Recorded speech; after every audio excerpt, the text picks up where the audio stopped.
Buongiorno, buon inizio di settimana, lunedì 23 marzo, oggi comincia una settimana importante perché dopo tanto chiacchierare si arriva alla conclusione, ultimo giorno per le votazioni sul referendum per la riforma della giustizia, alle 15 chiuderanno i seggi e quindi subito dopo sapremo i risultati. Oggi si parla molto del primo giorno di votazioni perché l'affluenza ha un po' stupito tutti, un'affluenza alta per quanto riguarda un referendum che storicamente non ha mai scaldato il popolo italiano, quindi un'affluenza che sta raggiungendo cifre inaspettate, dicevamo, ma non al sud che rimane fanalino di coda. Quindi su questo si dipana il racconto dei quotidiani, tutti i quotidiani, sia i quotidiani nazionali sia i quotidiani regionali. Poi c'è ovviamente un focus sul conflitto in Medio Oriente, l'ultimatum di Trump, l'Iran che risponde e la tensione che si alza sempre di più non solo in quei territori del Golfo Persico, ma anche ovviamente a livello internazionale con le diplomazie in campo, e poi gli effetti dell'economia, il carburante che continua ad aumentare nonostante in Italia il taglio delle accise. Per quanto riguarda poi il racconto della regione, della Sicilia, tanta politica anche lì, gli effetti di questo referendum quali saranno? Comunque adesso andiamo a vedere in ordine la lettura delle pagine, cominciamo con il Corriere della Sera, dalla prima pagina. Referendum affluenza record è il titolo principale. Eccolo qua, alle 23 ha votato il 46% degli aventi diritto, oltre 6 punti in più rispetto al 2020, spinta del centro-nord. E infatti è proprio il centro-nord che vota di più in questa consultazione. Leggiamolo nel sommario. Questa votazione non richiede un quorum di partecipazione per essere valida, dunque la grande mobilitazione è di certo un segnale. Per sapere se andrà letto a favore del sì o del no occorrerà attendere la chiusura dei seggi oggi alle 15. Traine il nord e colpiscono i dati di Milano, quasi il 54%, Bologna il 59%, Firenze il 58%, Venezia il 51%. Non mancano poi le polemiche ai seggi, ovviamente, perché sembra che qualcuno abbia pure violato il silenzio elettorale. Poi andiamo a vedere le altre notizie.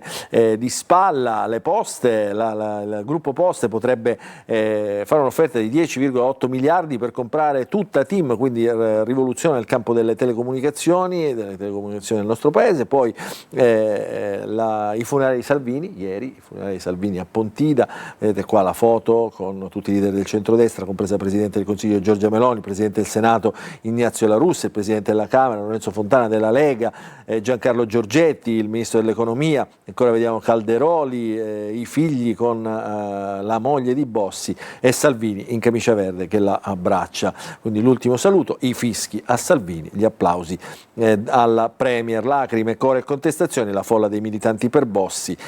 Questo è il racconto della giornata dei funerali di Umberto Bossi. Nel Golfo gli Ayatollah sfidano Trump sull'energia, blocco totale di Hormuz. L'ultimatum scade questa notte, l'ultimatum imposto da Trump, che ha minacciato appunto ancora una volta l'Iran, mentre Trump torna ad attaccare la NATO che non sta facendo niente. Gli iraniani rispondono all'ultimatum del Presidente degli Stati Uniti in scadenza questa notte. Se le minacce si concretizzano, la replica degli Ayatollah, siamo pronti al blocco totale dello stretto di Hormuz. Immaginate cosa possa significare questo per i rifornimenti dei carburanti.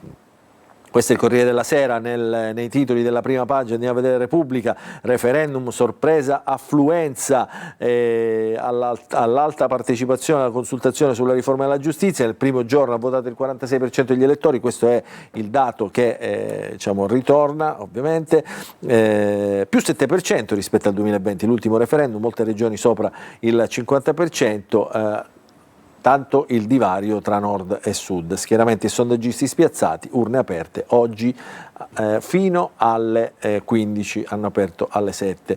La guerra nel Golfo, Stati Uniti e Iran, su Hormuz, scambi di minacce, Israele sotto attacco. Gentiloni, ex commissario europeo, ex presidente del Consiglio, se Putin ne approfitta. Leggiamolo l'attacco di questo fondo di Gentiloni, oggi è davvero interessante. Sarà Putin ad uscire vincitore da questa guerra in Iran? Dopo 3 settimane lo shock energetico minaccia una crisi economica globale e il conflitto ha destabilizzato i paesi del Golfo e ha esasperato le divisioni tra gli Stati Uniti e i loro alleati. Ma gli effetti collaterali che ha generato questo conflitto hanno una spinta favorevole sull'economia russa e una minore attenzione internazionale sull'urgenza della guerra in Ucraina. Per Mosca questa boccata d'ossigeno arriva in uno dei momenti più difficili della sua lunga guerra, soprattutto perché sono venuti meno 2 obiettivi che il Cremlino si era posto nei mesi scorsi: conquistare il Donbass, o comunque porzioni del Donbass che è sotto il controllo ucraino, e fiaccare la resistenza della popolazione attraverso la sistematica distruzione degli impianti energetici. Cioè, questo risultato insomma non è avvenuto, ma coperto diciamo dal racconto di questa guerra del Golfo, Putin potrebbe, secondo Paolo Gentiloni, uscirne vincitore. Poi lacrime e cori anti-Salvini, la Padania dice addio a Bossi, qui ci sono le bandiere della Lega, una Lega della prima ora, quella di Bossi, insomma, che rivendicava l'autonomia del nord rispetto al resto del paese. Vi ricordate gli slogan? Roma ladrona. Andiamo a vedere la stampa. Iran, Stati Uniti, ora si tratta in segreto, e poi il referendum, affluenza boom al 46%, e ancora i funerali di Bossi, l'eredità di Bossi, la stessa foto che abbiamo visto poc'anzi anche sul Corriere della Sera, quel patto tra big per salvare il Carroccio, perché il tema è che comunque la Lega resta ancora un grande partito, seppur in calo nelle percentuali, ma resta ancora un grande partito sul quale fare i conti. Poi sondaggio, da 4 italiani su 10, ritorniamo alla questione della guerra e del blocco paventato dello Stretto di Hormuz, 4 italiani su 10 si dicono favorevoli al gas russo, quindi l'Europa si scopre vulnerabile sul piano geopolitico e anche su quello economico e psicologico, questo dice la Ghisleri, insomma, sulla stampa di oggi. Allora, vediamo un po' diciamo di questioni che riguardano il referendum, diciamo il boom dei votanti. Qui c'è la foto di Mattarella, la prendiamo da Repubblica, record al nord, il sud arranca perché la Sicilia si ferma al 35%, mentre come abbiamo visto in molte città del nord si va ben oltre il 50%.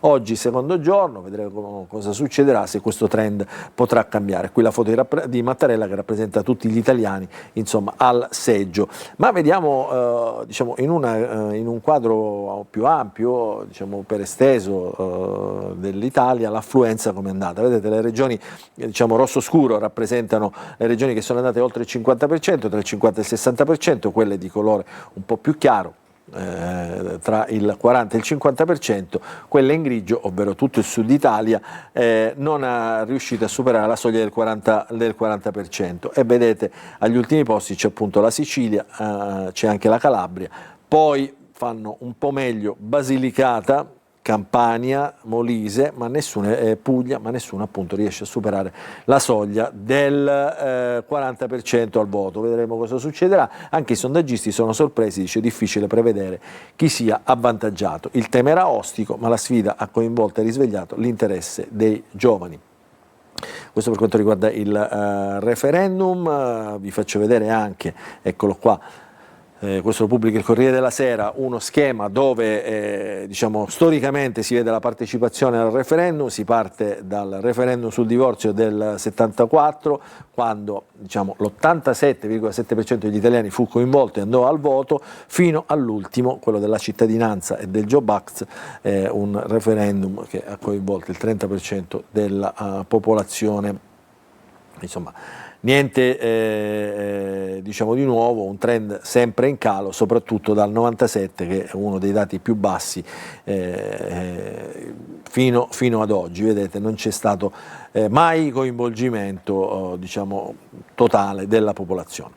Vedremo cosa succederà, lo scopriremo alle 15:01. Intanto, per quanto riguarda invece la questione che riguarda la guerra in Medio Oriente, benzina e gasolio di nuovo in rialzo, già in bilico lo sconto del governo. Vedete, qui c'è uno schema, insomma, dove dove e come i prezzi della benzina e del gasolio continuano a salire, il gasolio in blu, la benzina in rosso, le autostrade ovviamente sono quelle, diciamo, dove gli aumenti sono più consistenti, ma vedete la nostra regione, eccolo qua, sia per la benzina sia per il gasolio, non fa eccezione, 0,9 l'aumento in centesimi al litro.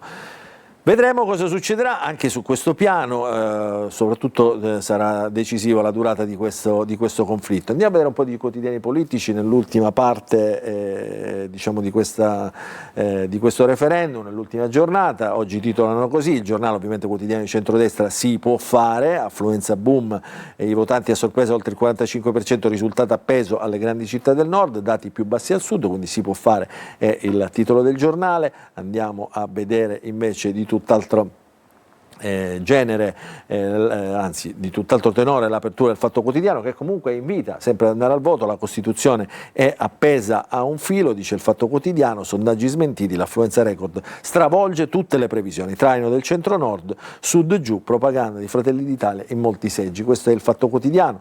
Vediamo Libero ad esempio: oggi o mai più, referendum, le ultime ore, affluenza in forte aumento, il fronte del no inizia già a gridare ai brogli, ci vogliono fregare, quindi questo dal punto di vista diciamo, dei sostenitori del sì. Ancora vediamo per esempio domani, eccolo qua, il referendum al cardiopalma, affluenza record alle urne, e gli italiani stanno votando in massa la nuova legge, la partecipazione potrebbe superare addirittura il 50%, vinca il sì o vinca il no. Carlo Nordi, il ministro simbolo di questa legislatura, ecco chi è e cosa vuole fare, quindi un approfondimento insomma anche sul quotidiano domani. Mentre guardate La Verità invece, che si spinge un po' più avanti nella lettura, quindi già oltre le urne, sono gli esperti di giustizia, i magistrati insomma, che voteranno per il sì, secondo appunto La Verità, hanno spiegato sulla Verità che la legge Nordio darà più autonomia, loro sono usciti allo scoperto, ancora c'è mezza giornata per ascoltarli, però si spinge insomma in questo senso. Ancora per il sì. Ultimo Quotidiano e poi andiamo in pausa. Il Tempo: coraggio Italia, in coda per conquistare più libertà, speriamo tra le urne l'Iran non vinca l'odio per il sé. E questo è un fondo di Daniele Capezzoni su questa vignetta sugli indecisi, per spingere ancora gli indecisi a votare. Ci fermiamo, piccola pausa, poi la lettura dei quotidiani regionali. Rientriamo in diretta nella seconda parte della nostra rassegna stampa, andiamo a sfogliare un po' di quotidiani regionali. Oggi lunedì insomma sono in numero minore rispetto al resto della settimana, però insomma sfogliamo la Gazzetta del Sud come primo quotidiano, eccolo qua. Ovviamente i temi ritornano, il tema del referendum è totalizzante perché ovviamente interessa tutta l'Italia e quindi anche i quotidiani del Sud lasciano spazio, diciamo, a questo racconto. Quindi la Gazzetta del Sud, che vediamo adesso in pagina, il titolo è affluenza record per il referendum. Alle 23 di ieri ha votato il 46% della popolazione, oltre 6 punti in più rispetto al 2020. Accuse reciproche di violazioni tra i sostenitori del sì e i sostenitori del no, insomma schermaglie, diciamo, che abbiamo imparato a vedere durante questi anni di elezioni. Poi questa è ovviamente la foto del presidente Mattarella che ha votato a Palermo, ma a centropagina l'ombra di una ulteriore escalation, il riferimento è alla guerra e quindi al conflitto in Medio Oriente. Trump minaccia: se Hormuz non apre entro 24 ore, e come abbiamo visto entro 48 ore, come abbiamo visto le 48 ore scadono questa sera, colpiremo le centrali energetiche, la replica dell'Iran, distruggeremo le vostre infrastrutture energetiche, quindi attenzione, e questo è il tema caldo che poi va oltre nel referendum. Di spalla troviamo un po' di notizie che riguardano la Sicilia. Partiamo da questa, da Niscemi, la frana si è fermata. Chi lo dice? Lo dice Ciciliano, che è il capo della protezione civile, commissario per l'emergenza della frana di Niscemi, Fabio Ciciliano, che adesso però diciamo, lavora, si mette al lavoro, lui e la sua squadra, perché serve ridurre la concentrazione di acqua nelle falde di Niscemi, perché come abbiamo visto il terreno è è molto friabile e quindi riesce a franare con facilità. A Niscemi la fascia compresa tra 100 e 150 metri dal ciglio della frana è sicura, lo ribadisce appunto Ciciliano, i residenti possono rientrare nelle loro abitazioni, continua l'inchiesta della procura, ma il fascicolo resta contro ignoti. Sappiamo che la procura di Gela sta andando a ritroso nel tempo per diciamo, capire, cercare almeno di capire anche attraverso l'analisi delle carte che cosa sta succedendo. Migliaia di pini, cambiamo notizia, migliaia di pini su A18 e A20 tagliati, arriva la protesta, molte sono le segnalazioni di automobilisti che percorrono le due autostrade, migliaia di alberi d'alto fusto tagliati, insorgono gli ambientalisti e nasce addirittura un comitato in difesa di questi alberi, si chiama Non sono indifferente. Poi c'è un racconto che arriva dall'ospedale nel centro di cardiochirurgia pediatrica del Mediterraneo di Taormina, da Messina al Camerun per salvare i bambini, l'esperienza umanitaria in Africa della neonatologa messinese Diana Sutera, dallo stretto al CCPM sino ai villaggi dell'Africa per curare e salvare spesso i più piccoli. Quindi questa è una storia di solidarietà, di umanità che insomma racconta oggi il quotidiano La Gazzetta del Sud. Messina è anche impegnata nella campagna elettorale per le amministrative, quindi Messina è il nodo delle circoscrizioni, tiene impegnate partiti e coalizioni, centrodestra e centrosinistra devono trovare la quadra, a Sud chiama Nord, manca un tassello, quindi insomma si lavora per organizzare e per formare le liste. Questa è la Gazzetta del Sud di oggi. Andiamo a vedere la Sicilia, scusate. Tutte notizie di taglio internazionale, vedete, nazionale e internazionale, dal referendum che è l'apertura, affluenza boom al 46%, oggi il verdetto finale sulla giustizia, Sicilia ultima, ovviamente lo sottolinea il quotidiano, mentre il nord trascina la partecipazione. E poi l'Iran, non c'è dall'ultimato di Trump, come abbiamo visto, onore e fischi per quanto riguarda i funerali di Bossi, con la foto che abbiamo visto in altri quotidiani, con i leader del centrodestra e i leader della Lega stretti attorno alla famiglia Bossi. Poi la politica regionale, Schifani sceglie il rimpasto in due tempi, posti a DC ed MPA. Schifani ha scelto il rimpasto, quindi Democrazia Cristiana e Movimento per le Autonomie diciamo, dovranno avere potrebbero avere più spazi in giunta. La cronaca, 30 spari in 5 minuti, questo è l'avvertimento alla Sicily Bycar di Dragotto, solidarietà delle istituzioni, però insomma la dinamica lascia molto a desiderare. Le telecamere hanno ripreso tutta la scena, due uomini arrivati su un'auto rubata hanno fatto fuoco con il mitra. Poi polemica a Piazza Armerina per la presenza di Lele Mora a teatro, fuori contesto, dice non è cultura, quindi si anima anche un po' il contesto diciamo, della cultura nell'ennese, in questo caso a Piazza Armerina. Vediamo sempre sulla Sicilia le pagine di Palermo e di Catania, perché poi vi facciamo vedere anche una notizia che riguarda insomma, la cronaca che sta girando sui quotidiani, che è stata diffusa anche oggi dalla polizia.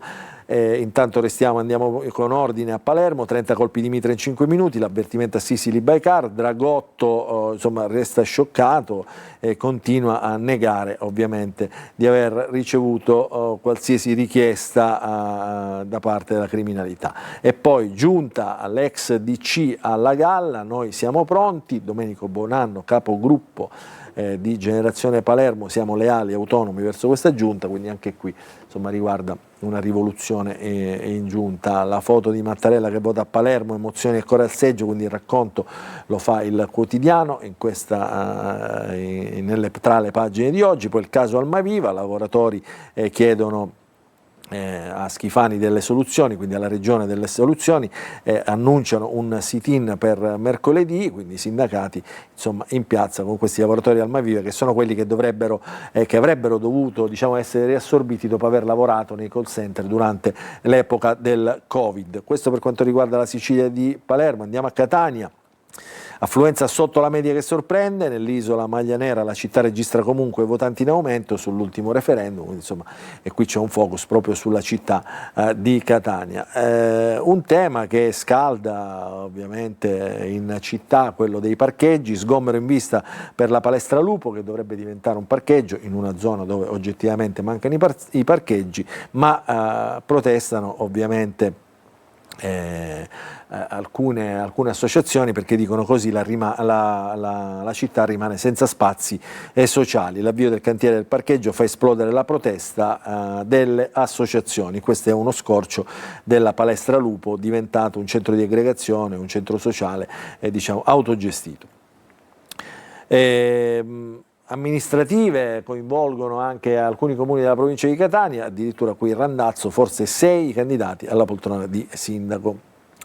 E qui poi altre notizie che arrivano dalla provincia, anche notizie di cronaca che arrivano dalla città, riprendono le razzie di Ottone. Questa è una notizia insomma diffusa ieri. Guardate qui che cosa è stato trovato, ancora ladri di Ottone in azione, l'ultimo episodio, un colpo fallito in un palazzo storico di Vietnea. Qui il ladro aveva appena smontato un corrimano in Ottone, quindi vedete non si fermano davanti a niente. Sempre su Catania, diciamo in qualche modo diciamo, vicina al racconto di Catania, nei giorni scorsi sono stati sono morti 2 anarchici mentre stavano fabbricando una bomba. Adesso c'è un arresto anche a Catania, diciamo un altro anarchico insurrezionalista diciamo individuato e arrestato, era già stato arrestato diciamo, per altri episodi sempre di proteste violente.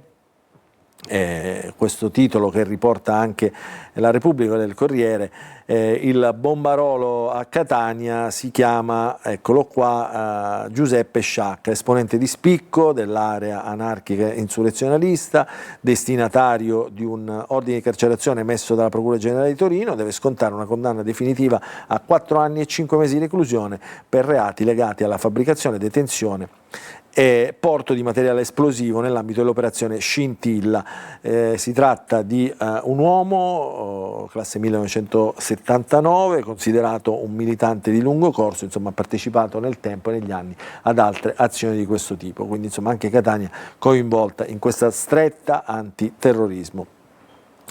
Cambiamo quotidiano perché leggiamo il Giornale Sicilia, anche qui apertura dedicata al referendum con l'affluenza record e poi l'escalation temuta sulla guerra in Medio Oriente. A centropagina diciamo, è il mistero di Sisili Baikar, diciamo così, è un mistero, io vado avanti, dice Tommaso Dragotto, fondatore della società Sisili Baikar, dopo gli spari nella sua sede. Dice: io do la mia parola, non ho mai ricevuto alcuna richiesta strana.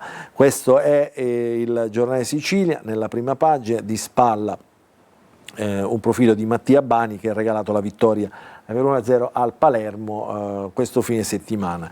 Prima di chiudere, oggi giocherà il Catania, hanno giocato tutti, oggi giocherà in posticipo il Catania, giocherà in casa contro il Casarano, il Catania cambia pelle, oggi contro il Casarano, novità in fase offensiva, la partita sarà alle 20:30, prima sfida, prima partita ufficiale per il nuovo allenatore rossazzurro William Viali, si lavora per garantire maggiore aggressività negli ultimi 20 metri, torna diciamo tra gli arruolabili Ciccerelli, e quindi Viali riconsegna una maglia a Ciccerelli, ha praticamente recuperato la condizione. Io intanto lo convoco, vedremo come andrà a finire, ovviamente sui nostri canali le dirette e gli approfondimenti sportivi su Telecolor questa sera, insomma, quindi l'appuntamento con Diretta Stadio. Noi ci fermiamo per quanto riguarda la rassegna stampa di oggi, vi ringraziamo per averci seguito e vi auguriamo un buon inizio di settimana a tutti.